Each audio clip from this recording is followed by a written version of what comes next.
How's it going, everybody? My name is LuckyBunz, and in today's video we're going to be breaking down Pokemon GO Fest 2023 Global Edition. Now, as always, if you guys do end up enjoying this video, if you do find it helpful, please make sure to smash that like button down below. It helps me out a ton with the YouTube algorithm. But with that being said, let's go ahead and get started. So Pokemon GO Fest Global Edition is going to be taking place this weekend on August 26th and August 27th from 10 a.m. to 6 p.m. your local time. So it's going to be a pretty jam-packed weekend. Whether or not you're able to partake in the entirety of it, there's going to be a lot of things to do. So let's start off with the free bonuses. So we're going to be getting 1-hour lure modules, and we're also going to be getting 5 free snapshots, and the Pokemon is supposed to be a mystery, but it's going to be Rotom. I don't know which form it's going to be, but we just know that it's going to be Rotom. Carbink is also going to be available in field research tasks, and I believe these research tasks should be rotating every single hour as well, alongside the habitat, so it's going to be a great opportunity to farm as many of these as possible, and this Pokemon is super meta relevant right now in the Great League. And then finally, we're not going to have the remote raid pass limit this weekend, although the price point is still going to be the same, so I mean, some people are looking at this as, oh, like they unnerved remote raid passes, but I don't really see it that way. The price increase is still pretty steep, so I wouldn't really take this one as that much of a win. Now, there are going to be other free bonuses during this event, for example, like exclusive movesets you can get on certain Pokemon when evolving, certain Pokemon you're going to see in habitat rotations, raid battles, etc. Even Mega Rayquaza, I believe on day 2, is going to be available to everybody, so there's plenty of other things we're going to talk about, and I'll give you guys my overall analysis on whether or not I think the ticket is going to be worth it. But in order to do that, I need to go over the specific things that you're going to get from the ticket if you decide to buy it. And this is going to cost you $15 US, so the pricing may vary depending on where you live. So the first bonus that we're going to be going over is going to be the Diancie Special Research, as well as getting access to its Mega Evolution. Now, I believe the way you get Mega Energy is kind of weirdly structured because you actually have to do Carbink raids. I think you're probably going to get Mega Energy from the Research quest, but I don't know the details for sure because they haven't been released. For those of you that went to the in-person Go Fest, you probably have an idea in terms of how this works. But on that note, if you went to any of the in-person Go Fest, you're not going to be able to get a second Diancie from the special research. Now, the second bonus that we're going to be talking about is arguably one of the most important ones when it comes down to buying this ticket, and that is going to be increased shiny odds. Now, I really want to specify here what those odds are going to look like. So from what I know, and especially from what we've seen in the past, the shiny odds are going to be 1 out of 64. Now, keep in mind the normal shiny odds for Pokemon just in the wild are going to be around 1 out of 500, so 1 out of 64 is a massive increase. But for reference, if you think it's going to be anything like Calm Days, Community Days, it's not going to be that good. Calm Day shiny rates are 1 out of 25, so 1 out of 64 is a notable difference. I feel like a lot of people always go into these events like thinking that they're just gonna get shinies left and right because they see it all over social media. That's not really how this works. You have to grind really hard to get all those shinies, even if the shiny rate is boosted. So if you're gonna grind really hard, you're probably gonna get a lot of shinies, but even then, it's not guaranteed, guys. RNG is RNG. So with that being said, hopefully that does help manage your expectations going into this event. Like, yes, you're probably gonna get more shinies than somebody who doesn't have a ticket, but that doesn't necessarily mean that you are going to be guaranteed shinies throughout the event. The next bonus that we're going to have here is going to be special 7-kilometer eggs, and I really would not worry about this one whatsoever. Eggs have been known to be a scam in Pokemon Go. Very rarely is that not true, and when I say that, the only reference point I can think of is the Riolu Hatch Day event, because that one was actually pretty good. But I'm not expecting very much from Go Fest, and just in clarification here, how you actually get 7-kilometer eggs is going to be from opening gifts. So basically you have to wait until at least 10 a.m., then open your gifts, you have to have free spots open, and then that's how you get your 7-kilometer eggs. Whether or not, you're going to get more shinies from this, whether or not you're going to get really good Pokemon, we don't really know. They haven't even announced what Pokemon are going to be featured in these eggs during this event, so I would not put too much focus on this if you are planning on buying a ticket just for the 7-kilometer eggs. The next bonus is going to be 6 special trades per day. This one tends to be a hit or miss, mainly just depending on your local area and player density. I feel like for me, we definitely have a lot of local players in my area, so I'm probably going to be able to get some special trades in. That being said, I know that is not the case for everybody, so this might just be a complete miss on your part. Really just depends. We're also going to be getting collection challenges throughout the day. These tend to be kind of fun to go alongside the events with the habitats, so definitely a plus for sure. Not something I would say that, like, buying the ticket is going to be like, oh my god, like, I get collection challenges, that's so awesome. It's just one of those kind of like positive approaches. I feel like one of the main ones is really the shiny odds, and then the next thing that we're going to talk about, which is going to be 9 free raid passes every single day. So you're going to get a total of 18 free raid passes, but these are the orange gym passes, so they are not stackable, which means that if you don't end up using them each day, you are going to lose them. So this is kind of a big consideration here, because if you aren't going to use all those raid passes, then the value of this ticket does go down significantly. I feel like the main two takeaways of this are the increased shiny odds as well as the 9 free raid passes each day. We still got a few more things to talk about, and the next thing is going to be special incense spawns. So the unknown letters are going to spawn specifically from incense. No other way are you going to be able to get these unknown letters, and the shinies are going to be enabled as well. So you can get DIAMON, and essentially it's supposed to be like diamond, which I think was kind of cool. But yeah, you have 6 letters you can go through. All of them can potentially be shiny. We do have a few more exclusive incense spawns. None of these really stand out to me, but I'll just go over them. Hisuian Growlithe, Pawniard, Carnivine, and Pachirisu. Now, of the 4 I just mentioned, Pawniard is the only one that can potentially be shiny. Don't get me wrong, Carnivine and Pachirisu are cool because they're regionals, but having their shiny forms turned on would have been the main appeal there. And then finally, we're going to be getting an exclusive t-shirt featuring Diancie, as well as an exclusive trainer pose with a map. So again, not a huge incentive to buy the ticket, but just a little bit of more of a bonus add-on there. Now with all that being said, the question stands, should you buy this ticket? From the raid passes alone, you're gonna get your money's worth. That being said though, that is considering that you have a decent raid community in your local area, or even just a few friends to play with throughout the day, because you can always use Pokegenie as a remote raid support.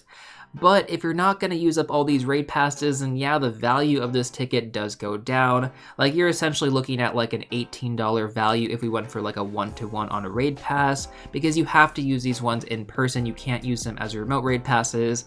So, I mean, you kind of get like a $3 extra bonus there, but I wouldn't even say like the raid passes are the biggest thing I would focus on here. The most notable thing I would focus on is the shiny boost, and again, this is more valuable if you decide to grind really hard during the weekend. But keep in mind, RNG is still RNG. You're not guaranteed to get a certain number of shiny Pokemon throughout the weekend, even if you grind super hard. Like, for example, maybe you have a friend that gets like 40 shiny Pokemon and you only end up getting 20. Like, that could very much happen if you guys grind the exact same. So your mileage will definitely vary when it comes into this shiny boost, but overall I would say that it's probably one of the biggest considerations when it comes down to buying this ticket as just a general experience. Like, if you're already gonna put in the time and resources to play for, 8 hours both days, that's like 16 hours in total. A $15 ticket to get increased shiny odds for 16 hours of play, that kind of seems worth it to me. You're basically looking at it as like, $1 for shiny boost every single hour. That's pretty good, not to mention you're getting the 18 free raid passes as well. Those are probably the biggest considerations when it comes down to buying this ticket, but there are a few other things as well. One of the other really big highlights I would say is probably Mega Diancie and getting early access to it. This will eventually get released to everybody at a certain point in time, so don't feel like you need to,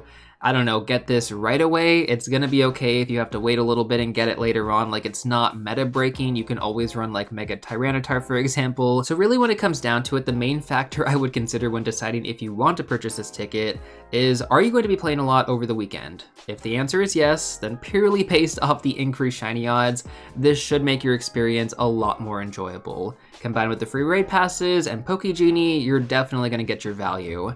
But if you're not going to be able to play that much over this weekend, or even just use up all of your free passes, then I might actually just skip the ticket and focus on the spawns for what they are. There's still so much to hunt, guys, without a ticket, so like, don't feel obligated to pay $15 and get this ticket. You don't really need to, and you could always just buy the raid passes individually and raid within your own limit. That is a perfectly viable strategy that's probably going to cost you a lot less than $15.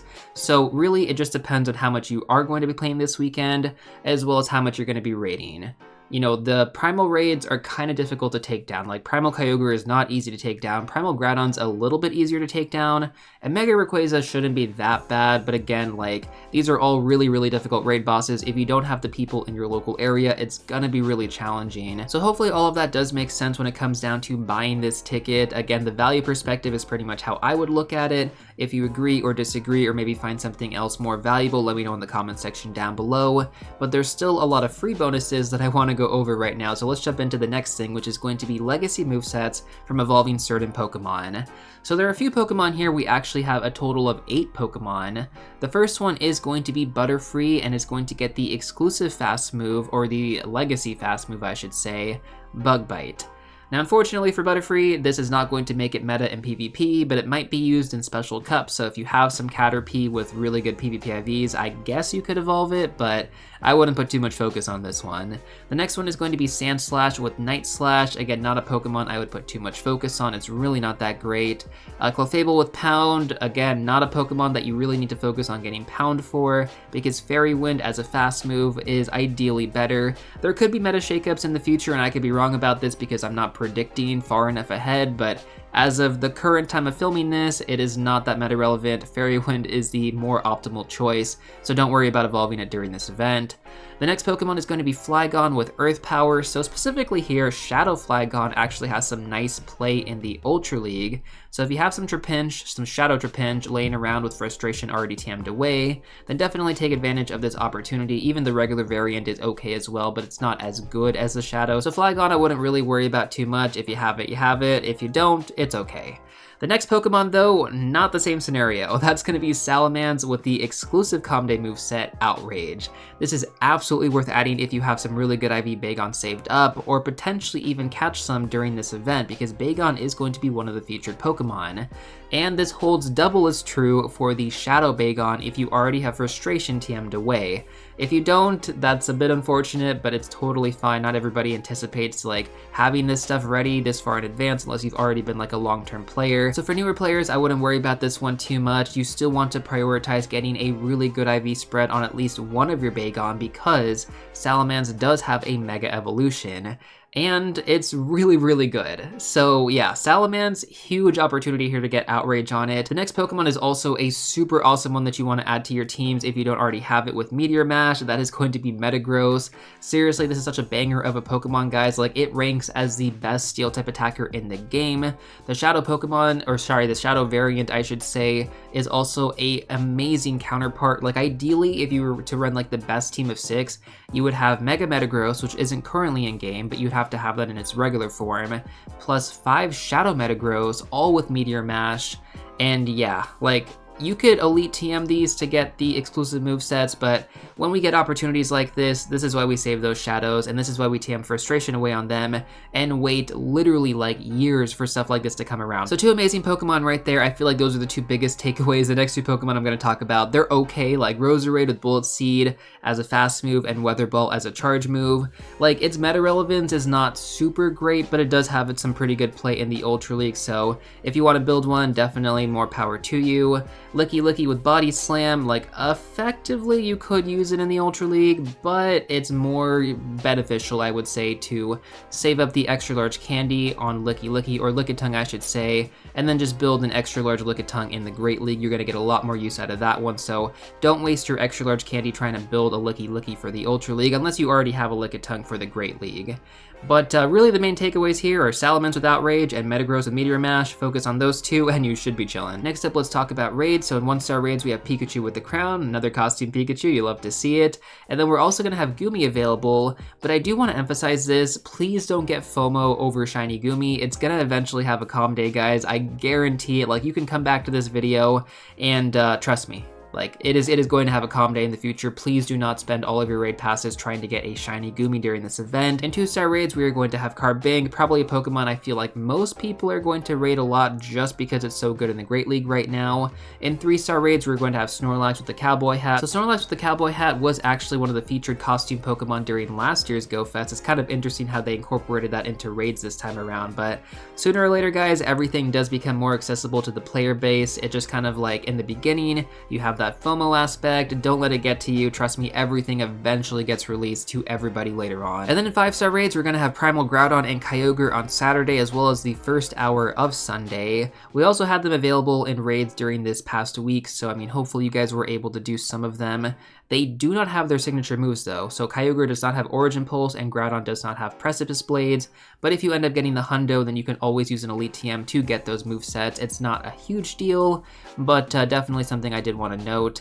And then on Sunday, we're also going to have Mega Rayquaza available in raids, I believe either after the first hour on Sunday, or maybe it just starts right at 10 a.m. I'm not entirely sure about that, but for the majority of Sunday, you will be able to do Mega Rayquaza raids. Now, the way that you actually evolve Mega Rayquaza to its Mega form is a little bit different than the other Mega raids because you actually need to use a Meteorite to get Dragon Ascent. Now, keeping that in mind, Mega Rayquaza's main meta relevance is either as a Flying type attacker or a Dragon type attacker, or possibly even just a Master League Pokemon that you want to run. But all those movesets are a little bit different. For example, if you want to run it as a Dragon type attacker in the raid/gym meta, you want to have Outrage, but in order to Mega Evolve it, you need to have Dragon Ascent. So how do you work around that? Well, essentially you have to give it the secondary charge move. And the same can be said if you want to run it in the Master League, but you're going to want to have Breaking Swipe instead of Outrage. And unfortunately, that is going to be an Elite TM. So when it comes down to it, I'm just going to give you guys my thought process on this. I'm probably just going to build one, and it's already the Rayquaza that I have built at level 40. That one's going to be the one that I use for the raid/gym meta. I'm not going to really use it for Master League, although it's really good in Master League with Breaking Swipe.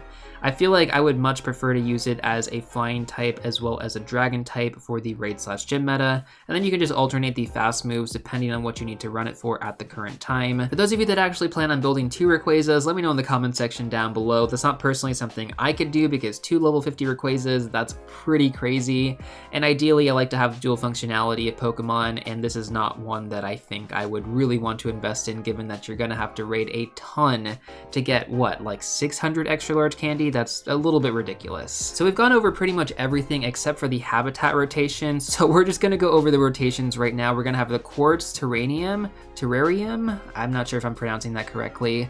This is gonna be available in your local time zones, by the way, from 10 a.m. to 11 a.m. and then again from 2 p.m. to 3 p.m.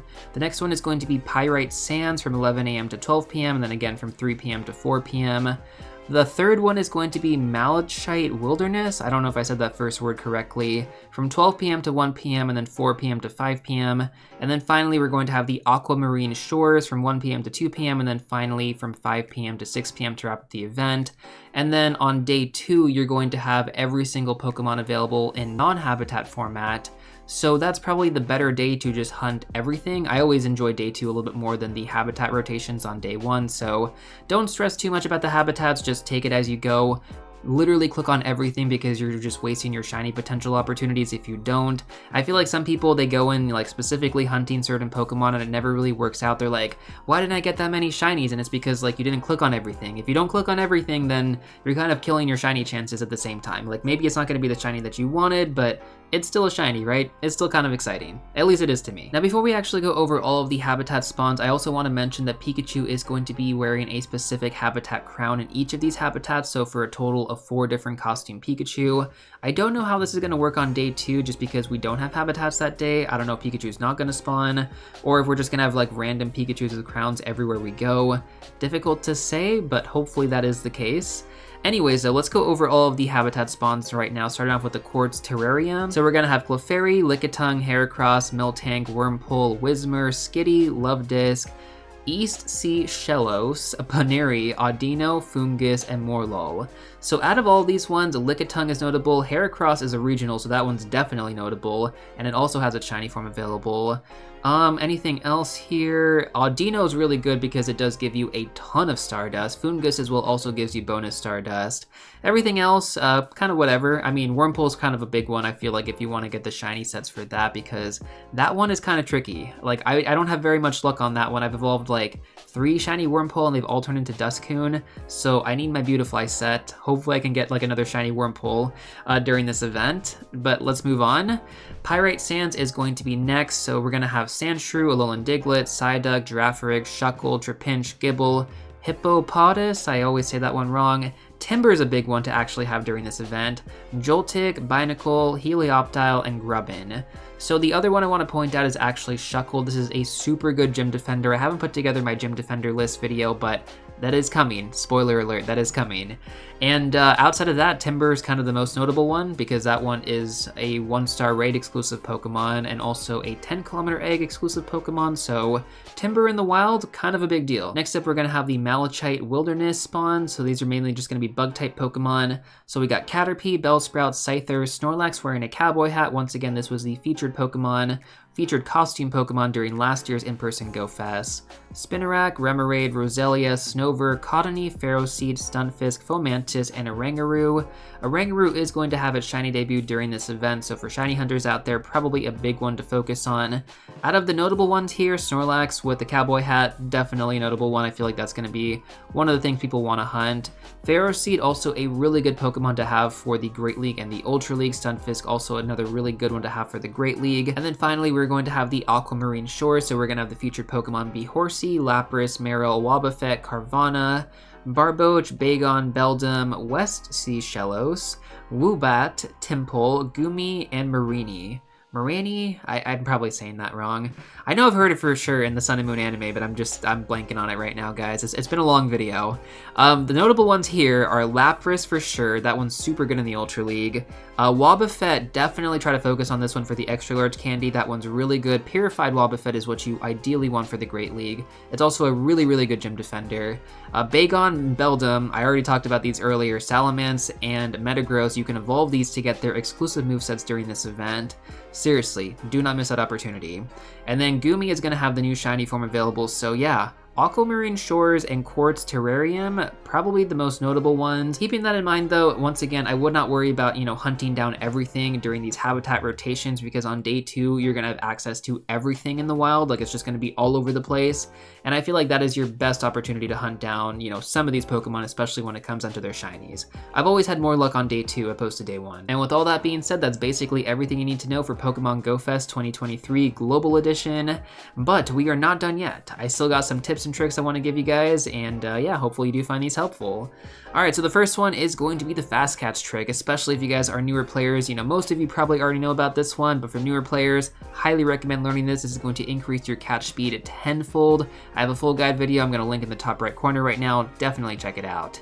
The next one is going to be to speed check your IVs and favorite your best ones throughout the day. So you can quickly check for good IVs by typing in 3-star and 4-star. 4-star is going to filter out the hundo specifically. We also have extra large candy trades. So the current season bonus offers extra large candy trades if you are level 31 or higher. So if you can, especially at the end of day 1, you are able to do 100 trades a day. So basically the way that I would do this is that I would create a search tag and then, mark all those Pokemon throughout the day, for example, like Lickitung or Heracross or Snorlax, for example. Mark all of those throughout the day, and then at the end of the day, after 6 p.m. passes, find a trade partner or, use an alt account or whatever you want to do, trade all those Pokemon, max out your 100 trades, and then go into the next day with, the storage space to hunt even more. So definitely take advantage of this if you can, but let's talk about the next tip here, which is going to be the Mega Evolution. Which one do you want to use during this day, or even both days for that matter? So there's a lot of things to consider here when it comes down to your Mega Evolution. Generally, my, best advice is whichever one you have at Mega Level 3 already, or your highest Mega level, prioritize that one over the others for increased candy and extra large candy bonuses. Typically, this would be within the type of your choice. So for example, like if you're hunting Primal Kyogre and Primal Groudon, the most optimal Mega to evolve would be Mega Swampert, because that is a water and ground type Pokemon, so it actually hits both Kyogre and Groudon, which is really, really awesome. I used this one during the Hoenn tour when I went to it earlier this year, and that was really, really clutch. So Mega Swampert if you're going to be doing a lot of raids on the first day, and then you're going to have Mega Rayquaza on the second day, so either a flying type Mega or a dragon type Mega. Again, it really just depends on what you're going for. Like if you're going for a specific Pokemon, or you want extra large candy on a certain Pokemon like Wobbuffet or Lickitung, Heracross, whatever it is, guys. Like, focus on that typing for your Mega Evolution. But if you just want to have a just generalist, then I would say Primal Kyogre or Groudon are going to be excellent choices as well, because they actually hit 3 typings instead of just 2 for some of the Megas. Once again, though, my best recommendation here, if you already have some of these at Mega Level 3, is to prioritize that one, because the increased extra large candy rates on a Mega Level 3 Pokemon is massively different compared to like a Mega Level 2. It's like night and day, trust me. Next up, let's talk about storage space. So normally on calm days, I'd recommend a minimum of 100, but for the entire 8-hour day, I would recommend probably at least 200 open spaces if you can. Ideally, I would go into the event with around 400 plus open spots though. You should be in pretty good shape for at least the first day, and then hopefully you can kind of manage that at the end of day 1, you know, do your trades, whatever you gotta do, and then go into day 2 with around like 250, 300 would be okay. But anything less than that, you're gonna spend a lot of time transferring Pokemon, going through them. It's gonna be like wasted grind time essentially, which is fine, you know, you don't have to grind the entire day, but if you're going in there to make the most out of your time, I would recommend around 400 plus would be ideal. And if for whatever reason you are having trouble clearing space, because, you know, a lot of people really do have this problem, I do have a storage management guide, which I'm gonna link in the top right corner right now. Probably gonna update this one soon though, because I've actually updated a lot of my own strategies, so stay tuned for that. But as of right now, that storage management guide should hopefully help you out. All right, bag space is next. So again, typically I would recommend around like 200 Pokeballs, Great Balls, and Ultra Balls, ideally 500 plus. For this calm day, the more you can have going into it, the better. And if you can't really have that much because you don't have that much bag space, picking a grind spot with lots of Pokestops is going to help you throughout the day just to restock.